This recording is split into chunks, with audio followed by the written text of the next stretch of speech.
The tear dropped onto the paper, smudging the ink as Kathleen Adams pressed her lips together to stifle a sob. The bustling saloon around her faded into a distant hum as she hunched over her half-written letter at the corner table, her shoulders trembling with each breath. It was 1878 in Douglas, Arizona, and the unforgiving desert sun cast long shadows through the dusty windows of the Silver Dollar Saloon, highlighting the trails of tears on her flushed cheeks. "Want me to mail it for you?" The deep voice startled her. Kathleen looked up to find a tall man standing beside her table, his broad shoulders blocking the afternoon light.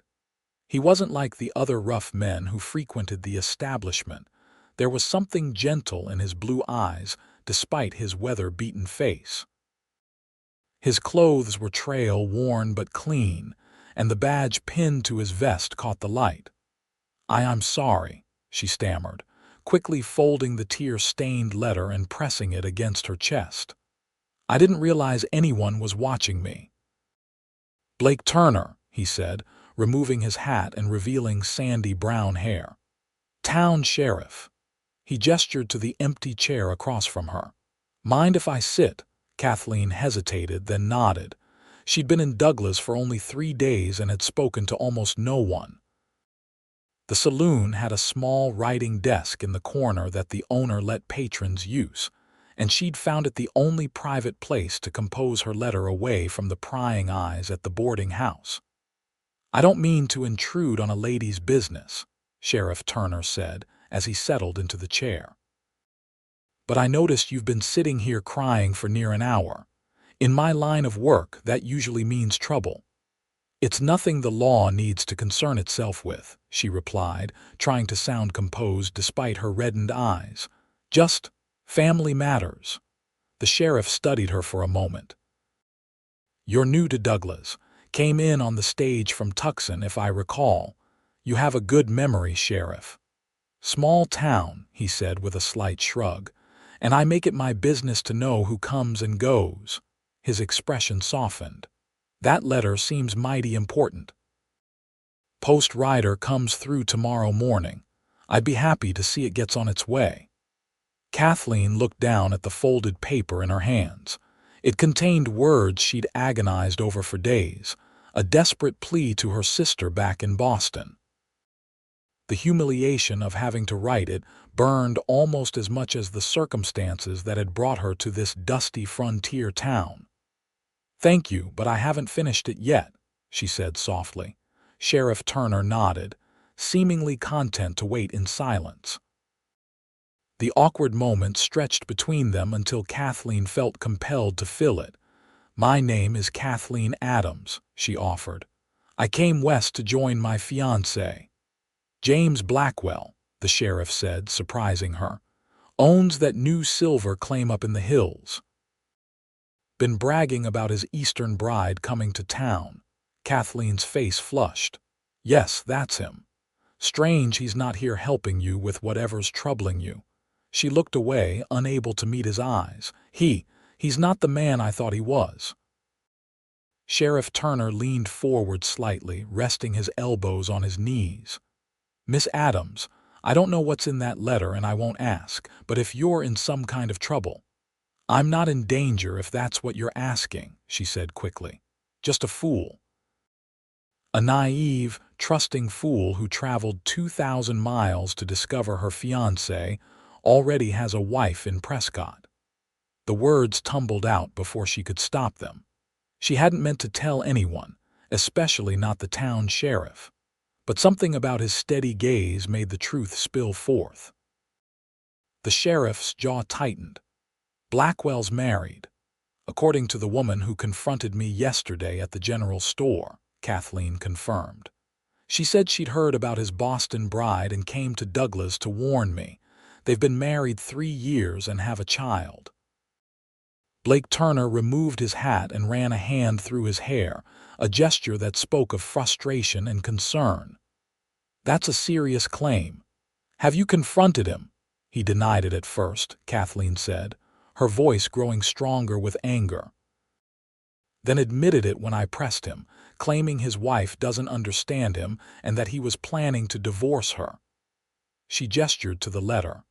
"I'm writing to my sister, begging for enough money to return home. I arrived with just enough to start a new life with James, not to flee back to Boston in disgrace." The sheriff's expression darkened. "Miss Adams, what Blackwell did isn't just dishonorable, it's against the law. Bigamy is a serious offense." "I have no wish to cause a scandal," she said firmly. "I just want to go home and forget this humiliating episode ever happened. And in the meantime, you have funds to stay at the boarding house." Kathleen's silence was answer enough. "I see," he said quietly. "I can work," she insisted. "I taught school in Boston. I can so keep accounts." Sheriff Turner nodded slowly. "As it happens, the town's been looking for a schoolteacher. The last one left 2 months ago to get married. The town council's been searching for a replacement." Hope flickered in Kathleen's eyes for the first time. "Truly. It doesn't pay much, but it comes with lodging, small room above the schoolhouse. It would give you time to decide what you want to do without having to depend on Blackwell or your family back east." Kathleen stared at him, wondering why this stranger was being so kind. "Why would you help me?" Blake Turner stood and placed his hat back on his head. "Because everyone deserves a fair chance, Miss Adams, and because I've seen what James Blackwell is capable of." He paused. "Finish your letter. If you still want to leave Douglas, I'll make sure it gets posted tomorrow. If you'd like to consider staying, meet me at the schoolhouse at 9 tomorrow morning. I'll introduce you to the town council." With that, he tipped his hat and walked away, leaving Kathleen staring after him, the tear-stained letter still clutched in her hands. For the first time since discovering James's betrayal, she felt a small flicker of possibility. The schoolhouse stood at the edge of town, a simple wooden structure with large windows and a small bell tower. Kathleen approached it cautiously the next morning, her heart pounding. She'd spent a sleepless night weighing her options, torn between pride and practicality. Sheriff Turner was waiting on the steps, looking different than he had in the saloon. He'd shaved, and his clean black coat and polished boots gave him a more formal appearance.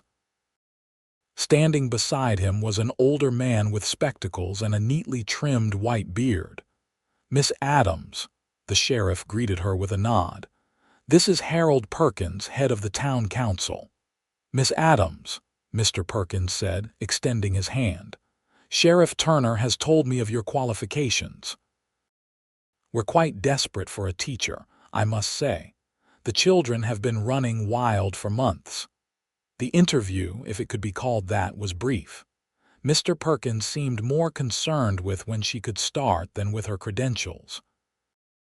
By noon, Kathleen found herself the official schoolteacher of Douglas, with a small but clean room above the schoolhouse and a modest salary that would at least allow her to feed herself.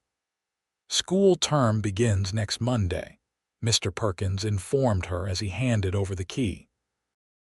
23 students, ages 6 to 16. The books and supplies are all inside." As Mr. Perkins departed, Sheriff Turner lingered on the schoolhouse steps. "So you've decided to stay," he observed. "For now," Kathleen clarified. "This gives me time to earn my passage back east if that's what I choose." She hesitated. "Thank you, Sheriff. I don't know why you've shown such kindness to a stranger, but I'm grateful." "Blake," he said, "if you're staying in Douglas, might as well use my given name." His expression grew serious. "There's something you should know. I spoke with Blackwell last night." Kathleen tensed. "You told him about our conversation, no details. Just informed him that I'm aware of his situation in Prescott and that he should keep his distance from you." "You had no right, as sheriff. I have every right to warn a bigamist that I'm watching him," Blake replied firmly. "Men like Blackwell don't take rejection well. I wanted him to understand there would be consequences if he bothered you." Kathleen's indignation faded as she considered his words. How did he react? He denied everything, then threatened to run me out of town. Blake's mouth curved in a humorless smile.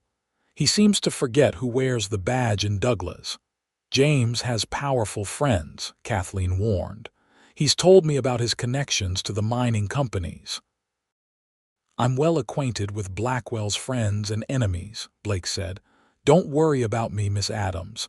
I've been sheriff here for 5 years. I know how to handle men like him.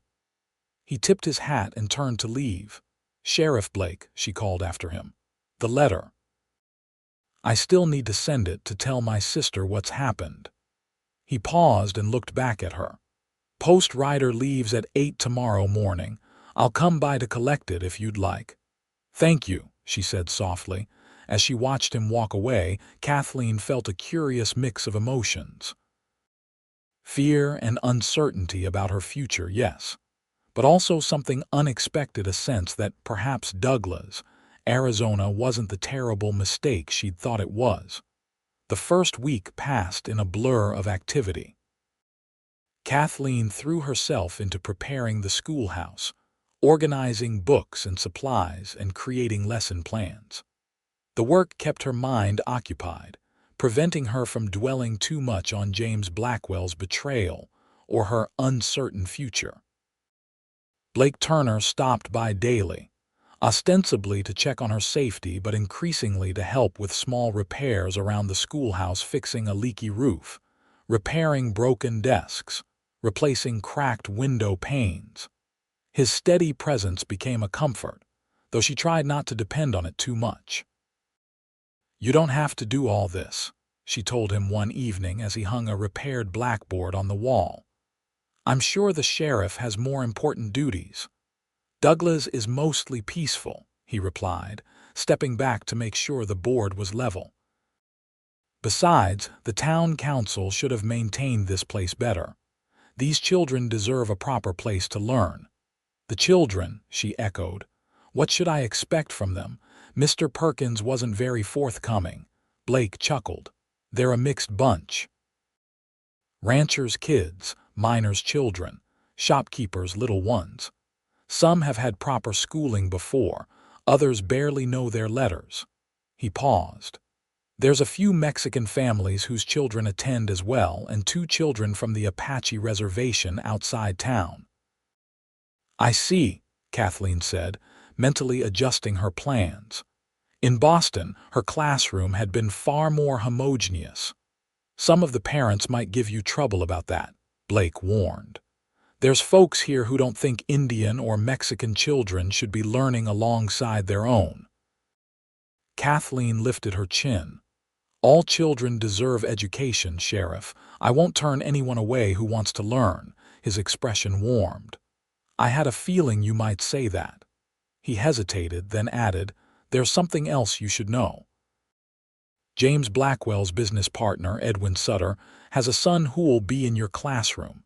Edwin's one of the most influential men in town, and likely aware of my connection to Mr. Blackwell, Kathleen concluded. Possibly. Town this size, gossip travels fast. Blake's gaze was sympathetic. If the boy gives you any trouble, I can handle difficult students, Sheriff, she assured him. I taught in Boston for 3 years. Not all my pupils were angels. On Monday morning, Kathleen stood on the schoolhouse steps, watching nervously as children began arriving. They came in 2s and 3s, some on foot, others on horseback or in wagons with their parents.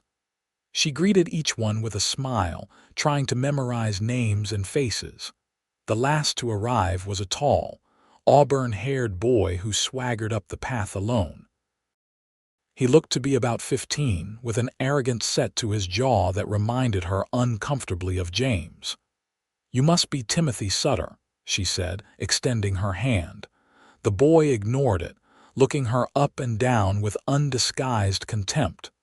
You're the woman Blackwell brought from back east, he said. My pa says you're causing trouble. Kathleen kept her smile firmly in place. I'm Miss Adams, your new teacher, and I expect all my students to address me with respect, Mr. Sutter. Timothy's eyes narrowed, but before he could respond, a shadow fell across the steps. Blake Turner stood behind the boy, his expression neutral but his eyes hard. "Morning, Miss Adams," he said. "Just stopped by to wish you luck on your first day." His gaze shifted to Timothy. "Mr. Sutter, your father know you're late for school." The boy's defiance visibly wilted under the sheriff's stare. "No, sir." "Better get inside, then," Blake suggested, his tone making it clear it wasn't a suggestion at all. Timothy slunk past Kathleen without another word. "Thank you," she murmured to Blake. "He'll be testing you," the sheriff warned quietly. "They all will. First day's always the hardest." "I'll manage," she assured him, though her confidence had been shaken by the encounter. Blake nodded. "I've no doubt you will, Miss Adams." The first day was indeed challenging. Besides Timothy Sutter's undisguised hostility, Kathleen had to contend with the wide range of abilities in her classroom. Some of the older children could barely read, while a few of the younger ones were surprisingly advanced. The two Apache children, a boy and a girl who were cousins, spoke limited English and kept to themselves, while the Mexican children clustered together at the back of the room. By the time she rang the bell at 3 o'clock, Kathleen was exhausted but determined. As the children filed out, Timothy Sutter lingered. "My pa wants to know how long you're planning to stay in Douglas," he said abruptly. Kathleen met his gaze steadily. "Please tell your father that if he has questions about me, he's welcome to ask them himself. And Mr. Sutter, tomorrow I expect you to have completed the reading assignment I gave the class." The boy's face flushed with anger, but he said nothing more before stalking out. Kathleen sank into her chair once the room was empty, allowing her composed facade to crumble. The day had been even more difficult than she'd anticipated, and Timothy's veiled threat had unsettled her. Were James and his associates going to try to drive her out of Douglas? A knock at the open door made her look up. Blake stood there, hat in hand. "Thought you might need this," he said, placing a small basket on her desk. Inside were a loaf of fresh bread, cheese, and a jar of preserves. "Mrs. Coleman at the boarding house sends it with her compliments. Said she figured you wouldn't have time to cook after your first day." Kathleen's eyes filled with tears of gratitude. "That's very thoughtful. How did it go?" he asked gently. "Challenging," she admitted, "but nothing I can't handle." She hesitated. "Timothy Sutter delivered what I believe was a message from his father. It seems my presence in town is unwelcome to some." Blake's expression hardened. "Edwin Sutter does James Blackwell's dirty work, always has." He leaned against her desk. "What will you do?" Kathleen considered the question. A week ago, she would have taken the first stage out of town. Now, something had changed. Perhaps it was pride, or perhaps it was the faces of the children who had looked at her with hope and curiosity. "I'm going to teach," she said firmly. "These children need education, and I need employment. Mr. Sutter's disapproval won't change either of those facts." Blake's slow smile made her heart beat a little faster. "I was hoping you'd say that." Over the next few weeks, Kathleen settled into life in Douglas. The routine of teaching gave structure to her days, and she found herself genuinely enjoying the challenge of educating such a diverse group of students. Even Timothy Sutter had become less openly hostile, though she suspected that was due more to Blake's influence than any change of heart. Blake continued to visit the schoolhouse regularly.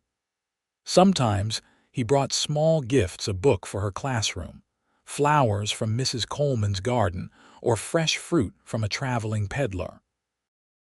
Other times he simply sat and talked with her after school hours, telling her stories about Douglas and its inhabitants. She learned that he had come west after the Civil War, seeking a fresh start like so many others. He'd been sheriff for 5 years and was respected, if not always liked, by the townspeople. He had no family, at least none he spoke of, and lived in a small cabin behind the sheriff's office. Why did you become a teacher? He asked her one evening as they sat on the schoolhouse steps, watching the sunset paint the desert in shades of gold and crimson. My father was a professor at Harvard, she explained. He believed education was the greatest gift one could give or receive. After he died, teaching seemed the natural path to honor his memory. And what brought you to James Blackwell? Blake asked, his voice carefully neutral. Kathleen sighed, looking out at the horizon. We met at a lecture on Western expansion. He was charming, confident, full of grand plans and dreams. He painted such a vivid picture of life in Arizona that I could almost see myself here. She gave a bitter laugh. I suppose I was looking for adventure, a change from my structured Boston existence. My sister thought I was mad to accept his proposal after just 3 months, but I was certain it was fate. And now, Blake asked quietly. Now I know it was foolishness, she replied, but perhaps not entirely misguided. She turned to look at him. I've found something here I never expected. What's that? Independence, she said simply. In Boston, I was always someone's daughter, someone's sister, someone's prospective wife. Here, I'm just Kathleen Adams, schoolteacher. It's liberating. Blake studied her face in the fading light. You're more than just a schoolteacher, Kathleen. This town's already better for having you in it. The warmth in his voice made her blush, and she looked away, suddenly conscious of how close they were sitting.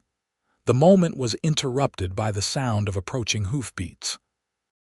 They both turned to see James Blackwell riding toward the schoolhouse, his expensive coat and hat marking him as clearly as a banner might have.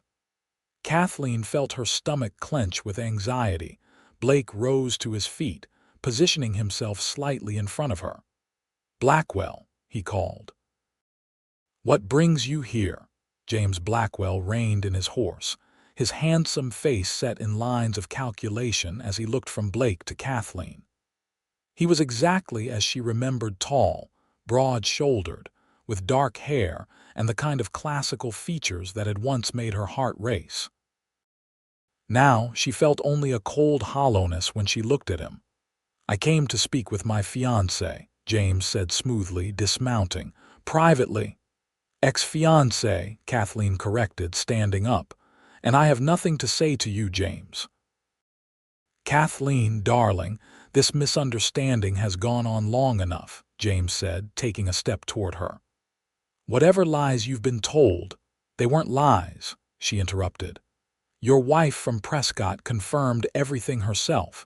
She showed me your marriage certificate, James. And a picture of your child. James's expression hardened. That woman is mentally unstable. Our marriage was annulled years ago. That's not what the records in Prescott show, Blake interjected. I sent a telegram to the county clerk. The marriage is still very much valid. James's face flushed with anger. You're overstepping your authority, Sheriff. My personal affairs are none of your concern. Attempting to enter into a fraudulent marriage is my concern, Blake replied evenly. So is harassment of one of our town's residents. Harassment. James laughed incredulously. I'm trying to speak with the woman I brought all the way from Boston, who's been poisoned against me by gossip and lies. I don't wish to speak with you, James, Kathleen said firmly. Please leave. For a moment she thought he might refuse, might push past Blake and force a confrontation. But then his expression smoothed into the charming smile she had once found so appealing. Of course, my dear. You're upset, understandably so. When you're ready to hear the truth, you know where to find me. He tipped his hat. Sheriff. They watched in silence as he remounted and rode away. He'll be back, Blake said grimly. Men like Blackwell don't give up easily on what they consider their property. Kathleen shivered despite the warm evening. I'm not his property. Blake turned to her, his expression serious. No, you're not, but he might not see it that way, he hesitated. "I don't like the idea of you staying out here alone. The schoolhouse is isolated." "I can't afford to move back to the boarding house," she reminded him. "I know." He ran a hand through his hair, a gesture she'd come to recognize as a sign of his concern. "I'll increase my patrols out this way, and I want you to keep your doors locked." "You think he'd actually try to harm me?" Kathleen asked, alarmed. "I don't know," Blake admitted. "But James Blackwell has powerful friends and a reputation for not taking disappointment well. Just be careful." The warning cast a shadow over the weeks that followed. Kathleen found herself jumping at unexpected sounds and keeping the schoolhouse doors locked even during daylight hours. Blake was true to his word, riding past the schoolhouse several times a day and often stopping by in the evenings to check on her. Their friendship deepened during these visits.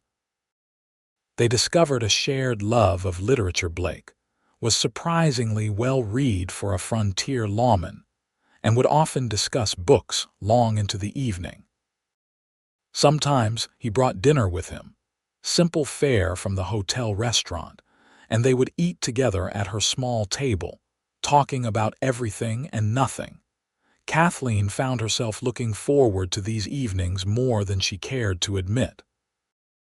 There was something about Blake Turner's steady presence that made her feel safe and valued in a way James never had, despite all his grand declarations. The children, too, were warming to her. Even Timothy Sutter had begun participating in class, though he remained standoffish. The Apache children, Little Fox and Mourning Dove, were making remarkable progress with their English, while Kathleen was slowly learning a few words of their language in return. One afternoon in late October, as Kathleen was dismissing her class, she noticed an unfamiliar wagon pulling up outside the schoolhouse. A well-dressed woman in her 40s stepped down, her clothing marking her as someone of means. The woman waited patiently as the children filed out, then approached Kathleen with a polite smile. "Miss Adams, I'm Margaret Sutter, Timothy's mother." Kathleen felt a flicker of apprehension but maintained her professional demeanor. "Mrs. Sutter, it's a pleasure to meet you. Timothy is making good progress with his studies." "That's actually why I'm here," Margaret Sutter said, her smile fading. "May we speak privately?" Inside the schoolhouse, Mrs. Sutter declined Kathleen's offer of tea and came directly to the point. "My husband believes your situation with James Blackwell makes you an unsuitable influence on the children of this town," she said bluntly. "He's petitioning the town council to have you removed." Kathleen felt as though she'd been struck. "On what grounds? I've done nothing wrong." "No, you haven't, Mrs. Sutter agreed, surprising Kathleen. "But my husband and James are business partners, and Edwin always protects his interests." She hesitated. "There's more.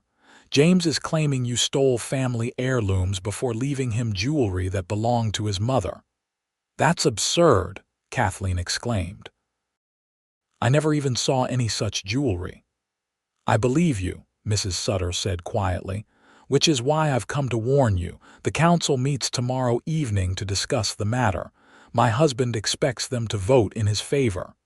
"Why are you telling me this?" Kathleen asked, suspicious. Margaret Sutter looked away. "Let's just say I understand what it means to be deceived by a man you trusted, and unlike some in this town, I don't believe a woman should be punished for a man's dishonesty." After Mrs. Sutter left, Kathleen paced the schoolroom in agitation.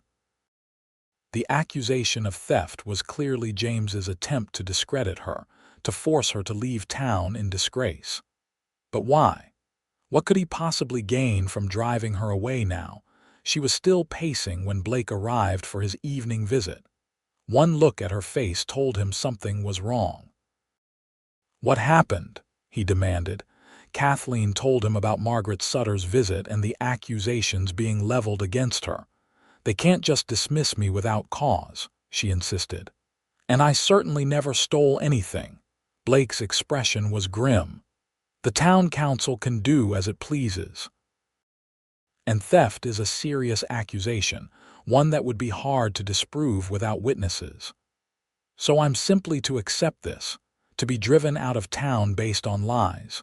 No, Blake said firmly. We fight back. I'll speak to the council members individually before the meeting. Some of them owe me favors. His eyes narrowed in thought. And I think it's time I paid a visit to James Blackwell, find out what he's really after. Be careful, Kathleen urged.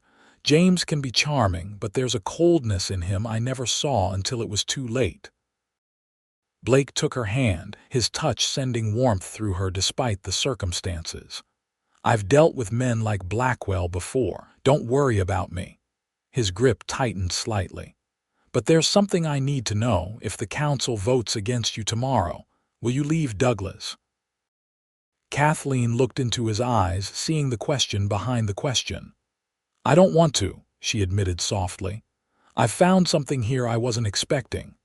What's that? He asked, echoing their earlier conversation. This time her answer was different. A place that feels like it could be home.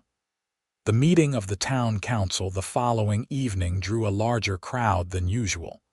Word of the accusations against the new schoolteacher had spread quickly, and opinions in Douglas were divided. Many of the parents whose children attended Kathleen's school came to support her, while others, particularly those with business connections to Edwin Sutter and James Blackwell, were vocal in their criticism. Kathleen sat rigidly in the front row of the town hall, painfully aware of the whispers and stares directed her way. Blake sat beside her, his presence a silent bulwark against the tide of gossip. Harold Perkins called the meeting to order and outlined the issue at hand. Allegations that Miss Adams had stolen property from James Blackwell, and concerns about her moral character, making her unsuitable as a teacher for the town's children. Mr. Blackwell has requested to address the council, Perkins announced. James rose from his seat on the opposite side of the room and approached the front. He was impeccably dressed in a suit that must have cost more than Kathleen earned in 6 months, and his manner was grave and dignified as he faced the council members. Gentlemen, he began, it gives me no pleasure to bring these matters before you. I came to Douglas with dreams of building a future, of contributing to this fine community. Part of that dream included bringing my fiancé from Boston to share in the prosperity of our growing town. He paused, his expression sorrowful. When Miss Adams arrived, I was overjoyed. But it soon became apparent that the rigors of frontier life were more than she had anticipated. She became distraught, unpredictable. When she announced her intention to return east, I naturally offered my assistance. James turned to look directly at Kathleen, his eyes cold despite his regretful tone. Imagine my shock when I discovered that several family heirlooms, a diamond necklace and matching earrings that had belonged to my late mother, were missing from my home after her departure. Items of both monetary and sentimental value. A murmur ran through the crowd. Kathleen's face burned with indignation. I hesitated to make these matters public, James continued. I had hoped Miss Adams would reconsider her actions and return what doesn't belong to her. Instead, she has chosen to remain in Douglas, taking a position of influence over our children. I must ask, is this the kind of moral example we wish to set? Edwin Sutter, seated among the council members, nodded gravely. We must consider the welfare of our children above all else. As James returned to his seat, Blake squeezed Kathleen's hand reassuringly before standing. I'd like to address the council, he said, his voice carrying clearly through the room. Sheriff Turner, this is a matter for the town council to decide, Sutter objected. Your position gives you no special authority here. Perhaps not, Blake agreed. but as the man responsible for enforcing the law in Douglas, I believe my perspective is relevant." He turned to face the crowded room. "James Blackwell has made serious accusations against Miss Adams." Accusations without a shred of evidence to support them. "My word isn't evidence enough," James interrupted, affronted. "Not when it comes to criminal allegations, no," Blake replied evenly. "Especially when the accuser has a documented history of deception." He removed a folded paper from his pocket. "I have here a telegram from the county clerk in Prescott, confirming that James Blackwell is legally married to Sarah Blackwell, with whom he has a 3-year-old son." The murmuring in the room grew louder. "That's a private matter," James began, but Blake cut him off. "Bigamy is a crime, Mr. Blackwell. So is attempting to enter into a fraudulent marriage, which was clearly your intention with Miss Adams." Blake's voice hardened. "Before this council votes on Miss Adams's fitness to teach, perhaps they should consider who is making these accusations and why." Edwin Sutter rose to his feet, his face flushed with anger. "This is outrageous. Sheriff Turner is clearly biased in this matter. His personal interest in Miss Adams is well known." "My interest is in justice, Mr. Sutter," Blake replied, his tone dangerously calm. "Something you might want to consider before aligning yourself too closely with a man who defrauds women, and then accuses them of theft when they refuse to become his mistress." The room erupted in shocked exclamations. James Blackwell shot to his feet, his charming facade cracking to reveal the rage beneath. "You've overstepped, Sheriff. My business dealings with Edwin Sutter are considerable. One word from us to the territorial governor would reveal what exactly," Blake interrupted. "That you attempted to bring a respectable woman across the country under false pretenses. That when she discovered your deception and refused to stay, you fabricated accusations against her." He looked around the room. "The children of this town have flourished under Miss Adams's teaching. Parents, you've seen the difference in your own children. Is this the example we want to set for them, that lies and powerful connections can triumph over truth and dedication?" A moment of silence followed his words, broken by Timothy Sutter's unexpected voice from the back of the room. "Miss Adams is a good teacher," the boy said, avoiding his father's furious gaze. "She treats all of us fair, even when we don't deserve it." One by one, other parents stood to speak in Kathleen's defense. Mrs. Coleman from the boarding house, parents of the Apache and Mexican children, even the town's doctor, all testified to Kathleen's character and the positive influence she'd had on the community. Harold Perkins finally called for order. "I believe we've heard enough. The council will deliberate privately." As the council members filed into a side room, Kathleen turned to Blake. "Thank you," she whispered, blinking back tears. "No matter what happens, thank you for standing up for me." "Always," he promised, his eyes holding hers with an intensity that made her breath catch. The council's deliberation was brief. When they returned, Harold Perkins announced their decision. Miss Adams would remain as the town's schoolteacher with the council's full confidence and support. The room erupted in cheers from the parents and children present. James Blackwell stormed out, followed closely by Edwin Sutter. As the crowd began to disperse, Margaret Sutter approached Kathleen. "Miss Adams, I'd like to apologize for my husband's behavior," she said quietly. "And to thank you for what you've done for Timothy. He's different since you became his teacher, more thoughtful." Before Kathleen could respond, Blake appeared at her side, his expression unusually serious. "Mrs. Sutter, you might want to take Timothy home. I suspect your husband will be unsettled by tonight's events." Margaret nodded, understanding his meaning. "Yes, I believe you're right, Sheriff. Good evening to you both." As they walked back to the schoolhouse in the cool night air, Kathleen felt lighter than she had in weeks. "Do you think it's over?" she asked Blake. "Will James simply accept the council's decision?" Blake's expression was guarded. "Men like Blackwell don't give up easily, but he's lost considerable face tonight, and his standing in town will be damaged." He glanced down at her. "Still, I'd feel better if you weren't staying alone at the schoolhouse for a while." "I could return to the boarding house," Kathleen suggested, though the thought of giving up her independence chafed. "Or," Blake said slowly, "you could consider another option."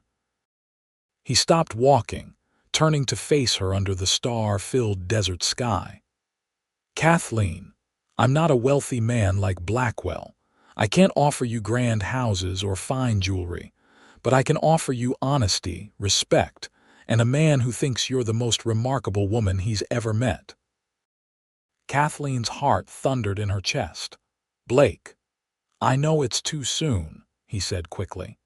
"You came to Douglas expecting to marry one man, and it would be presumptuous of me to think you're ready to consider another. But I want you to know that when you are ready, if you ever are, there's a man in this town who would be honored to court you properly." Tears pricked at Kathleen's eyes. "I don't need grand houses or jewelry," she whispered. "Those things meant nothing to James, just trappings to impress others.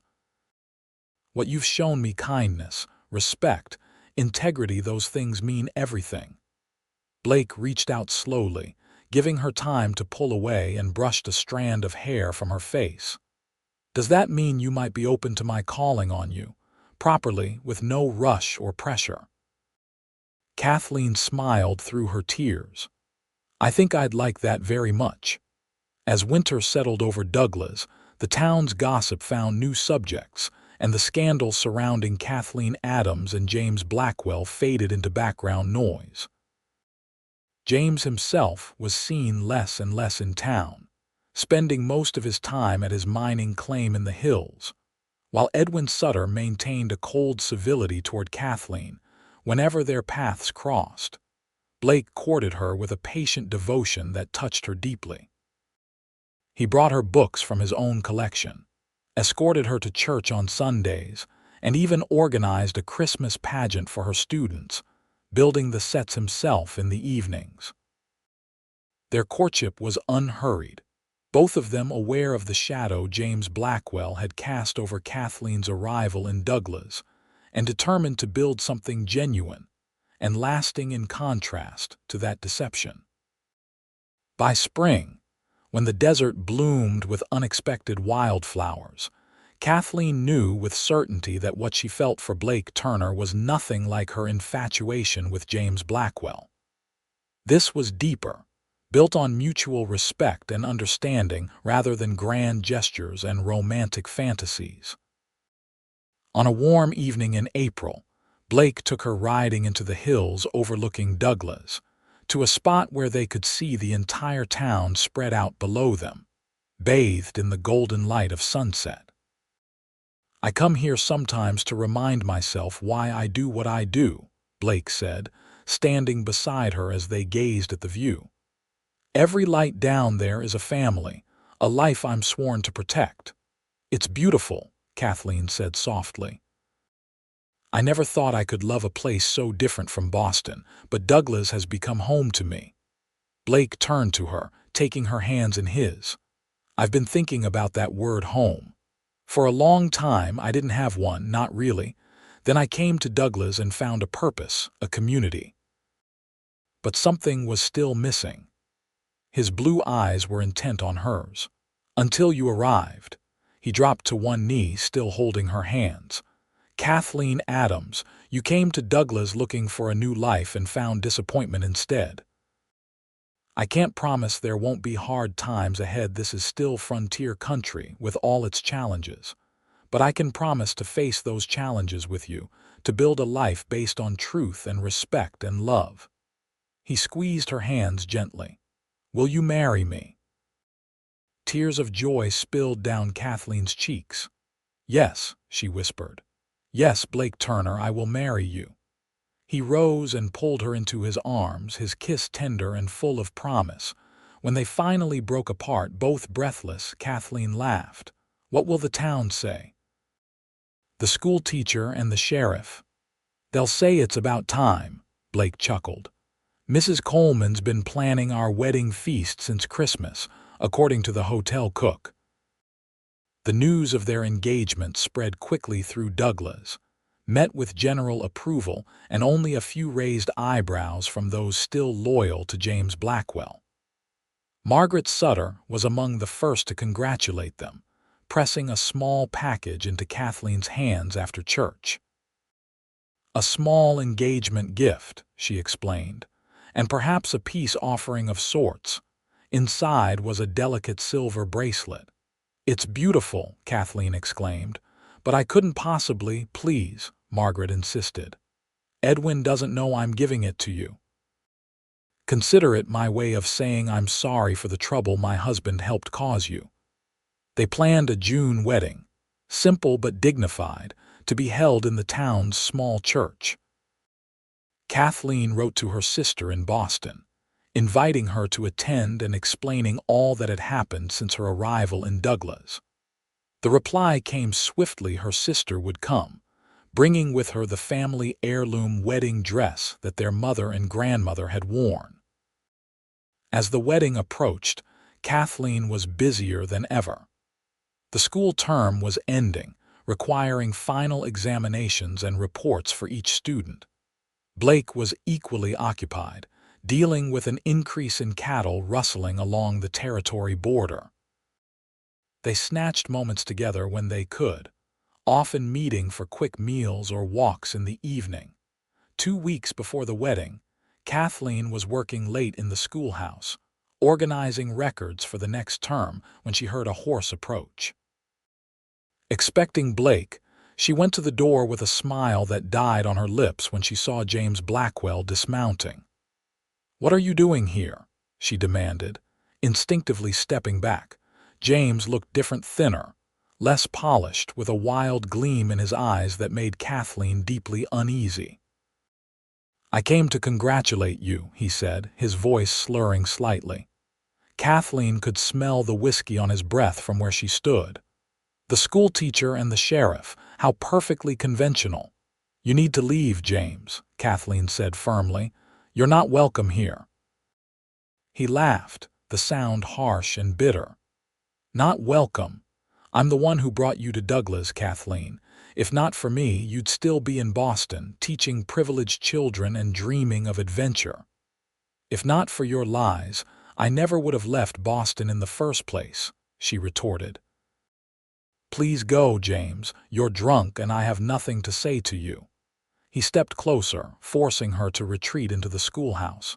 "Nothing to say, after you ruined me." His handsome face contorted with rage. "Do you know what your accusations have cost me?" Sutter's pulled his investment from the mine. The bank's calling in my loans. All because the precious sheriff convinced everyone I'm a scoundrel. "You are a scoundrel," Kathleen said, fear giving way to anger. "You lied to me, to your wife in Prescott, probably to countless other women. Whatever consequences you're facing, they're of your own making." James lunged forward suddenly, grabbing her arm. "You think you're better than me? A prim Boston schoolteacher playing at frontier life. Turner will tire of you once he's had you, just like all men tire of proper women who, the click of a pistol being cocked, interrupted him. "Take your hands off her, Blackwell." Blake stood in the doorway, his revolver aimed steadily at James. "Now." James released Kathleen's arm but didn't step back. "Here he is, the righteous Sheriff Turner. Tell me, does Kathleen know about your past, about what happened in Colorado before you came to Arizona?"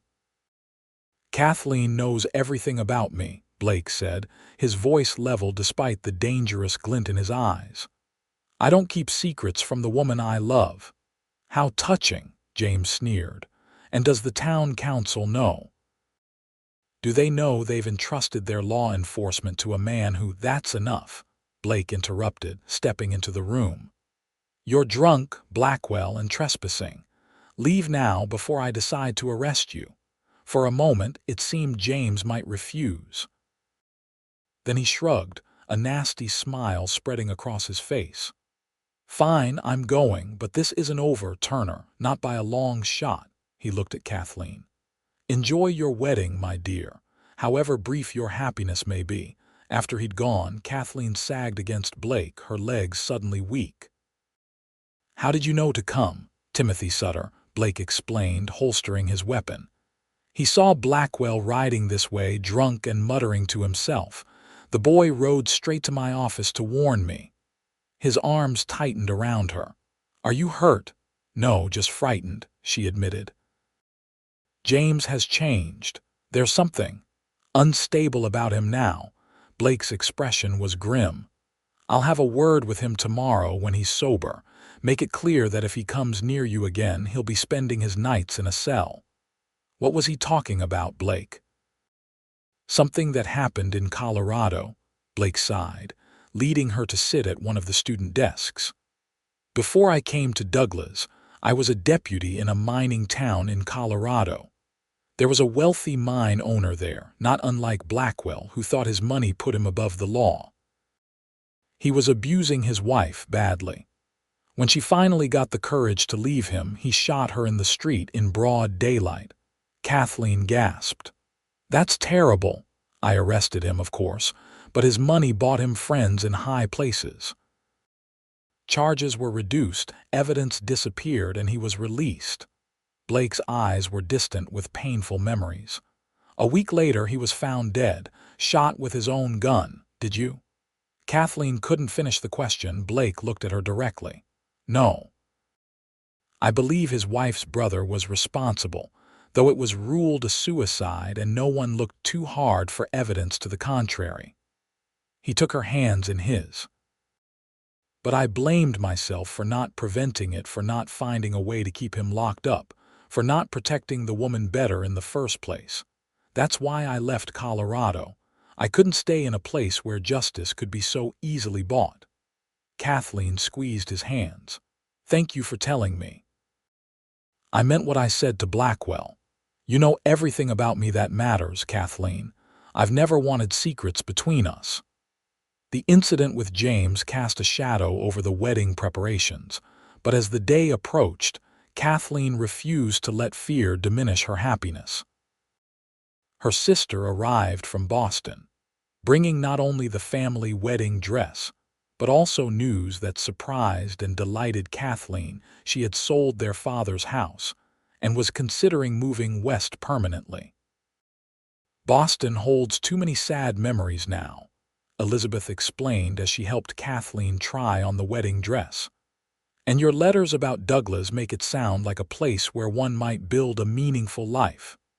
"It is," Kathleen confirmed, turning to see how the dress hung. "It's nothing like Boston rougher, simpler in many ways, but there's a directness here I've come to value. People may judge you, but they judge you on your actions, not your family name or social connections.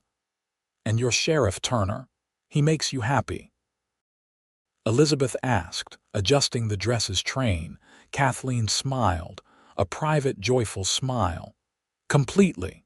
He's everything James pretended to be, but real, honest, steadfast, genuinely caring." The wedding day dawned clear and bright, the June sky a flawless blue over Douglas. The small church was filled beyond capacity, with many townspeople standing outside the open windows to witness the ceremony. Kathleen wore her mother's dress, altered slightly to fit her more slender frame, and carried a bouquet of desert wildflowers gathered by her students. Blake waited for her at the altar, looking uncharacteristically nervous in his best black suit, his badge polished to a high shine on his chest. As Kathleen walked down the aisle on Harold Perkins's arm, the older man having volunteered to stand in for her late father, she felt none of the doubt or hesitation that had plagued her during her engagement to James. This was right. This was where she was meant to be. The ceremony was brief but heartfelt. When they exchanged vows, Blake's voice was steady and sure, his eyes never leaving hers as he promised to love, honor, and cherish her for all his days. Kathleen's own voice trembled with emotion as she made the same promises in return. The celebration afterward spilled from the church into the street, with tables laden with food prepared by what seemed like every woman in Douglas. There was music and dancing, with even the most dignified town councilmen joining in the revelry. Timothy Sutter presented them with a hand-carved wooden box he'd made himself in school, while Little Fox and Mourning Dove brought a beautifully beaded wall hanging from their family. As the afternoon stretched into evening, Kathleen found a quiet moment with her new husband, away from the well-wishers and celebrations. "Happy, Mrs. Turner?" Blake asked, his arms around her waist. "Incredibly," she confirmed, leaning into his embrace. "Though I'm still getting used to my new name." "It suits you," he murmured, pressing a kiss to her temple. "Almost as much as you suit Douglas," Kathleen laughed softly. "Who would have thought it? When I stepped off that stage last fall, crying over a letter to my sister, I never imagined this would be my life 6 months later." "I'm glad I offered to mail that letter for you," Blake said, his eyes twinkling. "Best decision I ever made." "You never did mail it," Kathleen reminded him. "I wrote a completely different one the next day." "What did it say?" Blake asked curiously. "The second letter, I mean." Kathleen smiled up at him. "That I'd found something unexpected in Douglas, something worth staying for." Their first year of marriage brought challenges and joys in equal measure. Kathleen continued teaching, now as Mrs. Turner rather than Miss Adams, while Blake's duties as sheriff kept him busy, but rarely took him far from town. They lived in Blake's small cabin at first, but soon began building a proper house on a plot of land just outside town, working on it together in the evenings and on weekends. James Blackwell left Douglas not long after their wedding, his mining venture having failed when Edwin Sutter withdrew his financial backing. Rumors suggested he'd gone to California to seek new investors, though no one in Douglas seemed particularly interested in his whereabouts. Elizabeth, Kathleen's sister, decided to stay in Arizona after all, taking a position as a companion to an elderly widow in Tucson. She visited Douglas often, gradually becoming as much a part of the community as Kathleen herself. The new school year brought more students as families continued to settle in and around Douglas. The town council, impressed with Kathleen's success, approved funds for an assistant teacher, allowing Kathleen to divide the students by age and ability for more effective instruction. By their first anniversary, their new house was complete, a modest but comfortable home with a wide porch where they often sat in the evenings, watching the sunset paint the desert in vibrant colors. It was on that porch, as they celebrated 1 year of marriage, that Kathleen shared news that would change their lives once more. "I won't be able to teach through the entire term next year," she told Blake as they sat side by side, hands entwined. He looked at her in surprise. "Why not?" "Has the council—" "No, nothing like that," she assured him, placing his hand gently on her still flat stomach. "But I don't think it would be proper for the teacher to be visibly with child by Christmas." Blake's expression transformed from confusion to wonder in an instant. "A baby," he whispered. "We're having a baby," Kathleen nodded, tears of joy filling her eyes. "In January, the doctor thinks." Blake pulled her into his arms, his own eyes suspiciously bright. "A family," he said, his voice thick with emotion. "Our family." As she rested in her husband's embrace, Kathleen thought back to that day nearly 2 years ago, when she'd sat crying over a letter in the Silver Dollar Saloon. How different her life would have been if Blake Turner hadn't noticed her tears, hadn't offered to mail her letter, hadn't shown her that there was more to Douglas and to herself than she had ever imagined. "What are you thinking about?" Blake asked, noticing her contemplative expression. "About how sometimes the most unexpected turns in life lead us exactly where we're meant to be," she replied, leaning up to kiss him. "And how very grateful I am that you saw a crying woman and stopped to help." Their son, Benjamin James Turner, was born on a cold January morning in 1880 with Dr. Marshall declaring him the healthiest baby he'd delivered in Douglas that year, though admittedly, he'd been the only one so far. Kathleen took a temporary leave from teaching to care for their son, with Elizabeth traveling from Tucson to help during those first exhausting weeks. Blake proved to be a natural father, as steady and devoted with his son as he was in every other aspect of his life. By spring, Kathleen had worked out an arrangement with her assistant to return to teaching part-time, bringing little Benjamin with her on the days she taught.